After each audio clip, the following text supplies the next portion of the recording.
All right, everyone. Welcome to this is USC Campus. I'm Ryan Abraham, publisher of USCFootball.com, along with Chris Trevino. We are covering USC's first fall camp media day. It's the first time we've seen something like this. We had Pac-12 media day last week. This was USC media day, where we got to talk to like 24 players and coaches. 24 players alone, not even Yeah, factoring in the coaches on top of that. So it was really interesting. So a lot of media here. We had some TV stations. Newspapers, internet sites, all that kind of stuff. But we were down here and really it was like 3.5 hours of just interviewing people. So took a bunch of notes, just trying to get some ideas of what we were going to talk about here.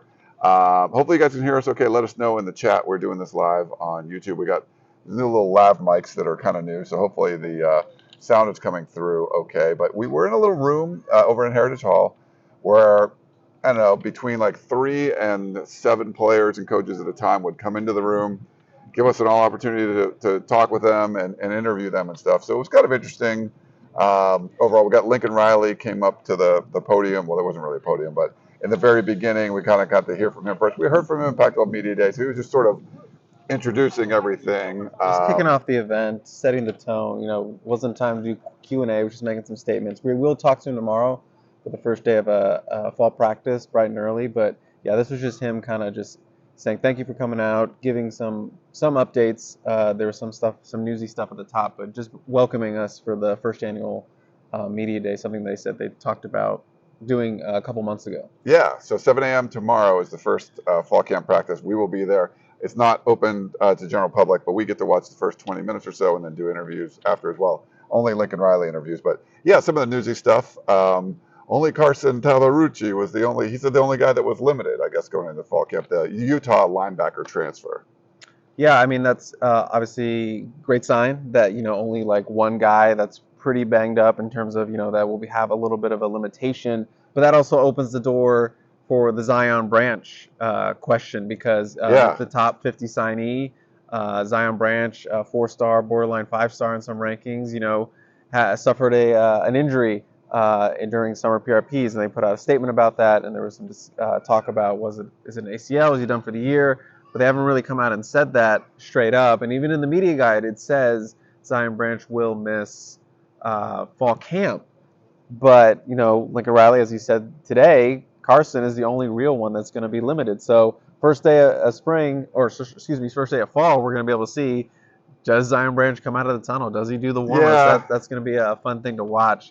But that also just overall is a great sign that you only have one scholarship player that is banged up. And they had some guys that were banged up last spring, spring. So that's a great start to fall, just having pretty clean bill of health overall. Yeah, I assume with Branch, because they announced him missing fall camp, I think they just sort of assumed it's already been announced. So these are of the players that you don't know about. That's my guess, but we'll see. We'll see. I mean, it says he won't be in fall camp. He'll be limited. Doesn't say the full season, so we'll get to see a clearer picture of what that looks like on fall day.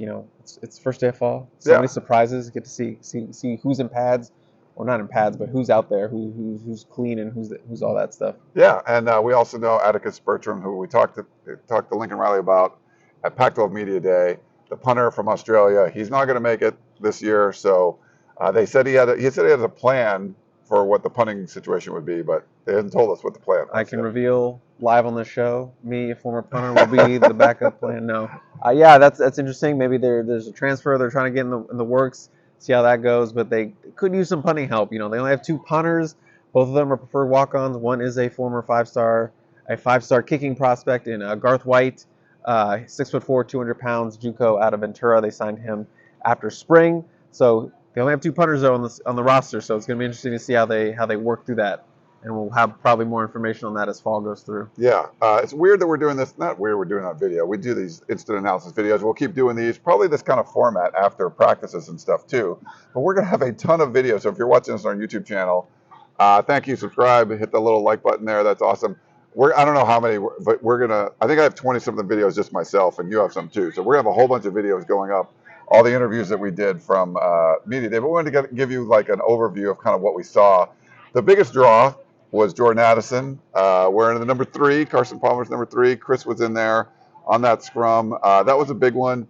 A lot of other, we had talked, I think it's funny, I talked to Roy Manning about him a little bit. I'm sorry, Dennis Simmons about him a little bit, the outside wide receivers coach, and it was sort of like very subdued, like, yeah, cool, we got him. It wasn't like, oh my God, we got, but Josh Henson, Henson was like, the offensive coordinator, offensive line coach. He was just like, yeah, like it's rare you get to add someone with that much production. So, you get a Caleb Williams, like, wow, that's amazing. You got like a Jordan, Addison's like, holy cow, that's amazing. A lot of people talked about his speed, what he brings to the room, but you got to talk to him. What did he have to say? Yeah, obviously Addison was the big draw. He was last on the docket with a couple other tight ends and Miller Moss. They were kind of the stragglers in their own random group. And Addison came in about, I don't know, like 8 minutes late. He had to do some radio interviews and then did some TV. But there was already a big line of people at his table. He had the only table to himself, and everyone got in position. They were like, whoa, he's going to be late. So you were right next to him. So I had nowhere to be, so I just stayed there. But obviously, Addison was the big draw. Obviously, the big signing out of the portal post spring, and obviously there was a lot of controversy, a lot of allegations about tampering coming over from Pittsburgh and on social media, and a lot of numbers being thrown out, NIL, $3 million, all these things that were swirling around this recruitment and this transfer process. So naturally, a lot of the questions that went to Jordan were about, how did you feel about all this? What were your reactions to all this? And he was, he's a kid. He was like, I saw it on social media. I thought it was BS. That were his words. I thought it was BS. It was tough for him to have his name kind of dragged through the mud. Yeah. But he said, he came here to, not necessarily prove himself, but he just wanted, a change. He has a lot of faith in this Lincoln Riley offense, and he said the moment he stepped on campus, he knew he wanted to come here. And his visit was the final visit that he took, so that's a great sign for USC. And he's really excited about this offense, and he's really excited to go out here and, rock a legendary number like the number 3 here. And he talked about how it was very nerve-wracking to call up Carson Palmer to ask for permission. He didn't want to get into too many specifics about that phone call, wanted to keep some of that private, but he did say it was really nerve-wracking to have to call up a Heisman winner like that and ask him for his number. But he said, he wanted to convey that Carson was giving the right guy the opportunity to wear number 3, him being, obviously Jordan Addison. And he's just very excited about playing in this offense. He said he called this a creative offense. And he says, I think I'm a creative receiver. And, I'm not going to be pigeonholed to the slot or outside. They're going to move him all over the field. Just like that was a kind of consistent theme with every wide receiver that we talked to. Yeah. That no one is really stuck in one position across the wide receiver board. They're just kind of moving everyone in and out. And that, makes his offense just a lot more potent, a lot more deadly because you have to focus on this guy here, next play's over here. So it just makes it so much more versatile and unique in that sense. So Jordan Addison really excited about that. And obviously, we saw a little bit more of his personality come out. I saw him at the QB Clarkson retreat, and this was fresh off. This was his first public appearance since the transfer had gone through, and obviously all that ire and anger on social media was still out there. Yeah, so he was kind of still there. He was a little bit, still there. He was kind of keep a little bit more low key at the QB Clarkson retreat. Caleb Williams was there, Mario Williams were there as well. They were kind of hanging out, but chatted with him a little bit, just casually, and he was a little bit more laid back and chill and subdued. He was still like that today, but you saw a little bit more of his personality, kind of breaking the ice and talking about how he liked LA. And then he'd be like, how do you like LA? Are you from here? He was kind of engaging with the media a little bit. So we saw a little bit of that, he cracked a little bit of jokes, stuff like that. So it was nice to see him, come out of his shell a little bit. Yeah. Still a chill, laid back, humble guy. A lot of people say he's really humble, and you can get that from talking with him. But it was nice to see, that smile come out, some of that LA personality, fit out here at USC. Yeah, so he was the big draw today. Josh Henson, the offensive coordinator, was asked about the strength of this offense, and he right away went to the wide receiver room. It's a really deep group. I asked Dennis Simmons about that too. And yeah, there's a lot of talent there, but they were already good, and then you add, you had the transfers like Terrell Bynum and Brendan Rice, and and Mario Williams, and then and you got Jordan Addison. So it's like, yeah, it was kind of crazy. It didn't seem to, he's a great kid. Dennis Simmons said he's such a great person. That's where he was most excited about. It wasn't about like he's fast or whatever. It was like he's such a great person. And I asked him about, upsetting the apple cart as far as like culture goes and the chemistry in the room, and he didn't have any concerns about that at all. So positive stuff, a lot of cool stuff from that. Another former 5-star, someone that everyone likes to talk about, Foreman. I don't know. Were you in on Corey I Foreman? was Or on the Corey I was Foreman not either, camp. but a lot of talk around Corey Foreman. He's, I guess, down to 5% body fat. It was funny talking to Roy Manning about him, and he was like, it's just one of those things where there was a one spring practice where you just saw what he was capable of doing. And I talked to him. He had said, what was it called? Yeah, so the 5% body fat thing. He said there's this one spring practice where everything seemed to click, and you're like, this is the way it has to be. You have to be that consistent. So there was a lot of kind of talk about what Corey Foreman could do, the potential, and all that kind of stuff. So it'll be interesting to kind of see what he does this fall, because they showed flashes of it in the spring, but that consistency is really what you need to be, where to be at. Right, and that's what everyone talks about with him. Obviously, he was a #1 overall player in his class, Yeah. 5-star, all of that thing, all those things, all those accolades, but none of that matters in college. And Lincoln he's talked about it, Corey himself. None of that crap matters when you're out there on the college football field. If you can come out and play like that, that's great, but you have to kind of tap into that and find that consistency, which is something that he didn't do as a true freshman. Now, obviously, USC's defense sucked. He was coming off a COVID year where he didn't get to play his senior year, so there was rust. He didn't come in the spring, so he's a little bit behind in that sense. So there were things that were working against Corey in that sense. He did have a couple sacks, but I know a lot of people had a lot higher expectations for him, and he has a lot of expectations for himself as well. So this year, I think there's a little bit less pressure on him just because, Romello Height, is kind of operating as that #1 edge rusher. So Corey can kind of take his time and be sort of a rotational, maybe like that 1A, 1B kind of guy, Yeah. and not have it all on him for this sophomore season. But the expectations are super high because of moments like that where they're describing in practice where there are times when he can be the best defensive player on the field. That's the kind of potential that he has. And if he puts that together for entire stretches of games or full games or quarters like that, you're going to see so much more plays out of number 0. And then partner that with height. I mean, that's just a dynamic pass rushing duo right there, and probably one of the best, if not the best, in the Pac-12 next season, if they can tap into that for Corey. Yeah, we'll see videos of both of those guys coming up on the site too. Another name that came up, he wasn't there today, but Rayleigh Brown, the former 5-star running back that came in. I talked to Kyle Mcdonald, the running back coach who came over from Utah, and that name comes up a lot. Where is he going to play? McDonald was sort of like, state secrets we can't tell you, but it just seemed, you'd hear from Luke Heward, and he talked about being in the slot receiver room. He's the inside receivers coach. A lot of people expect a lot of stuff from him. The quote I got from was "real juice" is what they were talking about. When we asked McDonald about him, real juice is what they were saying. A lot of people were kind of mentioning him and different. Did you hear about him at all from anyone you talked to? Yeah, obviously I wanted to talk to Travis Dye about him. Dye being the older guy in the room and also one of the smaller catcher. He's sort of like an older version of Rayleigh, maybe not as dynamic, and I believe he would be the first to say that. But he was like, first thing he called him was a jitterbug. Yeah. And he called him, a dynamic athlete, and that's what we're kind of seeing. Him working at the slot, out of the backfield as well as running back in the running back room. So he's a really nice complement to what they already have with Darwin Barlow, Austin Jones, and of course Travis Dye. Rayleigh Brown might be the quickest guy in that room right now. Yeah. An elite pass catcher, so much so obviously we're talking about him playing slot receiver, but Austin Jones, he also was asked about him. He called him one of the best athletes he's ever been around.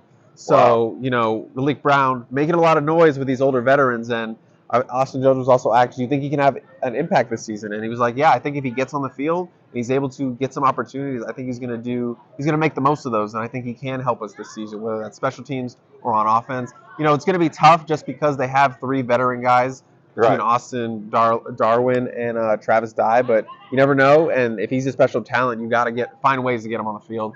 And I think a lot of fans are confident that with Lincoln Riley leading an offense, they'll find a way to get the ball into Rayleigh Brown if he's making plays like that in practice. Yeah, McDonald didn't say how they were going to do a rotation. He's had times when the guy never, it's the lead back, he never comes off the field. And you have other times where it's a rotation. So he's down for whatever. It's going to depend on what happens in fall camp. Little newsy stuff. I talked to Roy Manning and asked him about sort of like, there's no more outside linebackers listed on the roster. It's really, he's working with the rush ends. Yeah. Julian Simon apparently moving outside. So that's kind of an interesting one. He was the inside linebacker there, but he kind of talked about his group and I don't know if he's really going to be working with the nickels. It's on his title still, but it seems more like he's like kind of that rush end guy. I think he's just over nickels. Like he was asked about the nickels like several times in spring. He was like, "Guys, I'm just been working on the rush end." So but it still says it on his placard. I know it still says it on his placard. Probably still reflects in his paycheck, but I don't think he's working with the nickels. I think that's strictly a Dante Williams, Alex Grinch thing.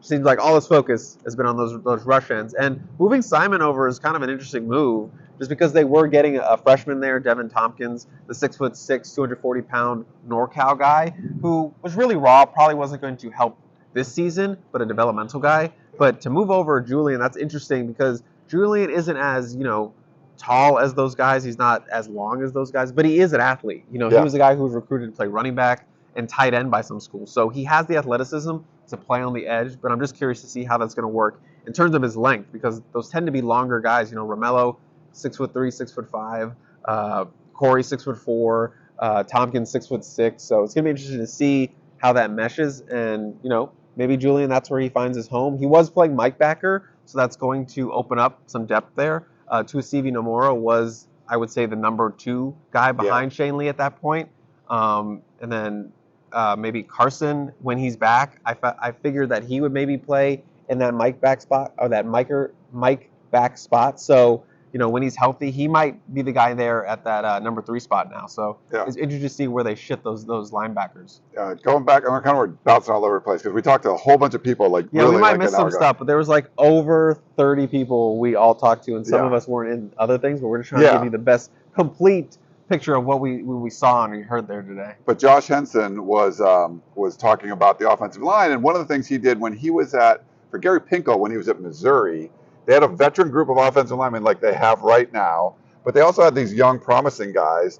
He ended up using, and I guess Pickle was like a big proponent of this, wanting to play the younger guys. So it's not just the starting 5. He goes, they've never gone through a season where a backup doesn't play for some reason, but he wanted to get young guys in. That was something he did. That year, when they had the veteran offensive line, they brought in 3 guys off the bench. So they had 8 people, and all 3 of those guys are playing in the NFL now. So it really helped them, and he's definitely down for something like that. So if you find like 7, 8 guys that you like, maybe you see those guys play. And he said it would be like a 2 or 3 series in a game. But those guys, those backups got like a couple hundred snaps for the season, and it was really helping with the future development. So I think something like that, especially when all these vets are going to be leaving next year, that might be a really interesting wrinkle. So something to kind of watch for and see if they play those younger guys. So I thought that was interesting. I think that's just monumental because, as you said, they're going to lose so much off this starting group for next season.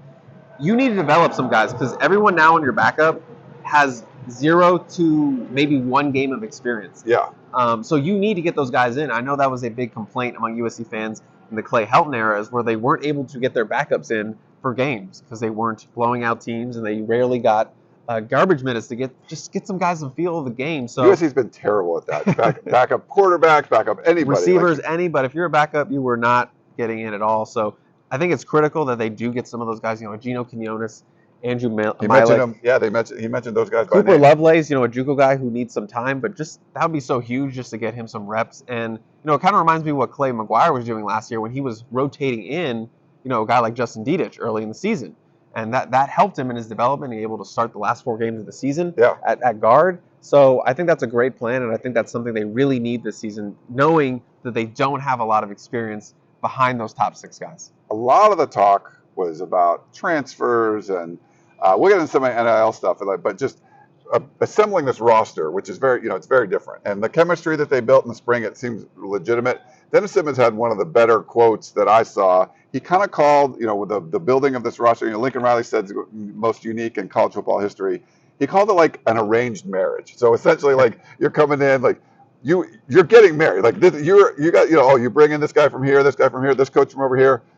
There's no like, this is not going to work, I'm gone. Right. Like this is a marriage. So it's like this. Oh, you guys are set up, and hopefully that the people that brought you guys together were good matchmakers and put it together. But I thought that was a really kind of interesting way to put it. Like I think it is an arranged marriage. You're a big analogy guy, so you give that an A. I give it an A. I think that's a really good one. Lots of NIL talk as well. I talked to, different coaches would be talking about how that's changed recruiting, and they can't get into specifics. I know people wanted to ask specific questions about recruits. They can't talk about that, but you could see the like, man, this makes things tougher. It used to be a relationship game, and now I think it was Roy Manning who told me like, once money's involved in something, everything is going to change. But all the coaches sort of had different philosophies. Sean Newell was asked like if he was the commissioner of college football, what he would do, and he's like, I'd hammer the NCAA. They got to like, get a rein on this stuff. But I don't know. Did you get to talk any NIL stuff? I didn't get a lot of NIL stuff in my scrums. I know there were some people asking specifically about the Boulevard and kind of how they've, like what their experiences have been. Some people were like, yeah, we hear from them from time to time. I have meetings with them. They bring me ideas like this is something that we think that would be a good fit for you, stuff like that. But no one really was sort of talking about the larger points. I guess I missed those, Ryan. I wasn't in the big money scrums. I mostly was with all the coaches, so I got coaches every time, so that kind of came up. But newest thing about hammering down, that just seems like everyone's on the board in terms of that staff, and like Lincoln's comments from Media Day where the NCAA needs to step in and do something because it's being used as an inducement, and that's not what it's designed for. So right now, the NCAA hasn't really enforced anything, so it's in this world where it's like, kind of collectives and donor-based things are running things. And he said, and USC is kind of in the middle. They're kind of like, they don't know which way to go, and he said, I think he thinks that USC is positioned beautifully for whatever way it does go. If it's going to be collectives and donor-based, well, USC's got a bunch of great donors. Yeah. And if it's going to be more marketing and stuff like that, well, you're in LA. So either way, whichever way it goes, and he doesn't know which way it's going to go because either the NCAA is going to go enforce rules or going to change rules. So whatever happens, USC will pivot to whatever way they need to go. Yeah. But that was from Pac-12 Media Day, and again, I didn't really get much of that NIL stuff because you were talking to coaches. The players were more like, yeah, Boulevard, I'm working with them, but most of them seem focused on the season and not really NIL stuff right now. Yeah. We're 22 minutes live right now. Thanks to everyone that's watching. Hit that like, smash the like button, all that stuff. We have not mentioned Solomon Tuilapupu. That is our bad. That's my bad. I'm like running the show. Sean Nua said, was asked about him later. I love that guy. Fans love him. Peristyle loves him. I'm sure our YouTube channel watchers love him. They want him to start at every position on the defense. He's a big dude. All the pictures are going. These memes are happening all over the Peristyle at USCfootball.com. If you're not a member, by the way, 50% off right now. So if you can get an annual membership for half the price. So go over to USCfootball.com. You got to do it right now. Go do it. And you can come back to this video. You hear any talk about Solo out there? Yeah, someone asked Nick Figueroa. I was in Nick Figueroa scrum. Oh, yes. I'll talk a little more about that. But, he was asked about Solo and sort of, that toughness and that attitude that he brings every day to practice. And that's obviously something, guys go through injuries, but no one has really been through what Solo has been through with all his multiple season-ending injuries and just working so hard since he's been on campus to get to this point where he is healthy. He contributed in the spring. He made a play in the spring game. He had a tackle for a loss, right? And that's, the biggest play he's ever made in his USC career, especially for a guy, he came in as a highly decorated linebacker. Now he's kind of playing defensive line. But players love him just because of that attitude. He comes every day feeling blessed. And how could you not, come in ready to work when that guy who's been through so much is out there busting his ass. I can say ass on this. Sure, yeah. Busting his butt every day at practice, and he's just an inspiration to those guys. And, Nick Figueroa said, that's my guy, and that's a guy who you look to for inspiration just because of all he's been through, and he's out there, working his tail off. Bryson Shaw, the transfer safety. Maybe my new favorite. Yeah.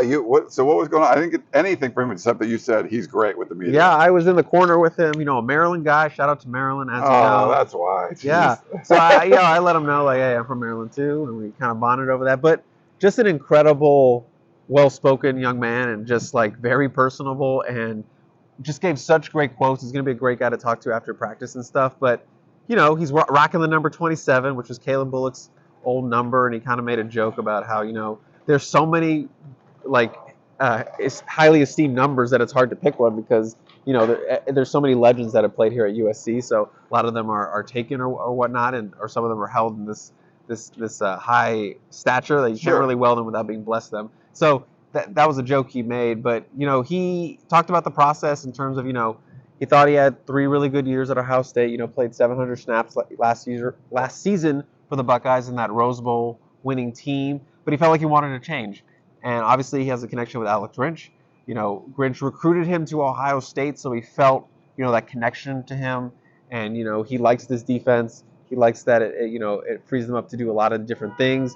I asked him where he's playing, and he said, "You're going to see me playing in a bunch of different spots." So, right now I had him at my strong safety and my depth chart projections, but it sounds like everyone's going to be moving everywhere else. So Yeah. it's interesting to see what that looks like at practice. But such a well-spoken guy, and it's clear that he's a leader and he has so much experience. And obviously that room is very talented, but there's not a lot of starts in that room, and he is True. someone who brings a lot of starts and a lot of knowledge. And that's what he said. It's tough being a veteran but also being the new guy, but he felt welcomed right away, and he's just trying his best to pass on the things that he's learned, even though it's not here, even though it's somewhere else. It's another place that has a really good football culture. Sure. And so he can sort of impart stuff that he's seen at Ohio State when he was playing there, and he's been on a championship team, so he knows what it takes to get to that level. So that's sort of the things he's trying to do. And he was so impressed with the team culture that USC has running. He gushed about it. Oh, wow. And he said what really stood out, like the thing that stuck with him on his visit when he came to a spring practice during his official visit, was like, you could tell how hungry these guys were, and you could tell they wanted to win. And he said, "I know that because I'm hungry. I want to win." He's ready for his new challenge. So these guys want to win. I want to win, and we will win here in 2022. That was kind of his overall message. So really great stuff. You should go check out that video. That one's going to be up in like 5 minutes after this video ends. I'm Nice. going to get it up. So go and check that out. A Maryland boy, a true Maryland boy. Another DMV guy. We're getting on almost the half-hour mark here. But there was any other one you talked to? You mentioned Nick Figueroa. Someone else that you want to? Yeah. I mentioned Nick Figueroa. Obviously, another well-spoken kind of leader on this defense. Rocking the 9-9, big number change from the 50. Drake Jackson's old number. Yeah. And he said, that was my number in JUCO, and it was available, so he decided to grab it. He felt like, after last season, 4-8, not a great season, obviously. He felt like he wanted a fresh start, a new thing in his final season. He feels blessed to be able to get a 6th year at USC, so he wanted to, come in with a new mentality and a fresh start in that sense. So he's really excited. He said a lot of great things. I'll have that video up. It's hard to encapsulate what Nick says because he sometimes he just waxes poetic on stuff about stuff outside of football in terms of life and stuff. Yeah. So there's a lot of great quotes in there, but he's been impressed with Solomon Byrd, the Wyoming transfer that came in. He was so impressed by him, just jumping in, ready to learn, attacking practices, and he was joking around early with them. So he integrated super early. He's really excited about the depth that these guys now have. Getting a Byrd, which is big in terms of that depth, and he raved about Thule and his leadership. So I asked him because they were back to back in the chairs, and I was like, how much of a leader is this guy becoming? He's like, Thule's been awesome. Just not even just vocally being a leader, just the things he's doing on the field. Obviously he's a monster, we all know that, but he's just showing up and being a leader, setting an example for the young guys, and that's just been, I know that's something that Thule's been challenged with in spring, to be more of a leader and be more spoken. So definitely it's rubbing off on guys, and guys are seeing it, like Nick, who is a vocal guy. Yeah, I asked Sean New about Solomon Byrd, and he's kind of like, oh, the guy, he's figure Wyoming, but he was good, he's a legit dude. Yeah, freshman All-American, 11, close to 12 career sacks in his career, so that's something they need. They need the pass rush. So I'm excited to see. That's a guy I want to see in fall camp. Got a lot of from Alex Grinch too. There will be a video up with that. He's pretty much not talking a lot about positions and where guys are playing. Everything's up for grabs and all that kind of stuff. So his was pretty kind of chill about most of the stuff. But we'll have. He's a better talker when practices happen, when he sees things on the field. But it was good. It was a great event. So kudos to USC for doing this. They haven't done something like this before. We get to talk to these players and stuff after practice, but just having an opportunity to kind of get a whole bunch of guys in the room, and it's fast. I mean, it's just there's so much in your brain. So we did a half an hour, and I don't know if we're just touching, scratching the surface. We didn't even do questions or anything. We're just we're gonna do it. So we'll get to all that stuff. Tomorrow morning we'll have practice. Make sure, go over to uscfootball.com. If you're not a subscriber, it's half off right now. It's ridiculous. Go get that. It's a great deal. Please smash that like button and subscribe to our YouTube channel. We're going to put up a ton of videos throughout fall camp, a whole bunch just from today, probably over the next couple of days because we have so many. But we do appreciate you all out there. Hope you're excited for this USC football season. Fall camp is here. Fall camp's here. That means the season is just a few weeks away. So we're excited. I hope you guys are excited. But for Chris Trevino, I'm Ryan Abraham. Make sure you check out uscfootball.com for more.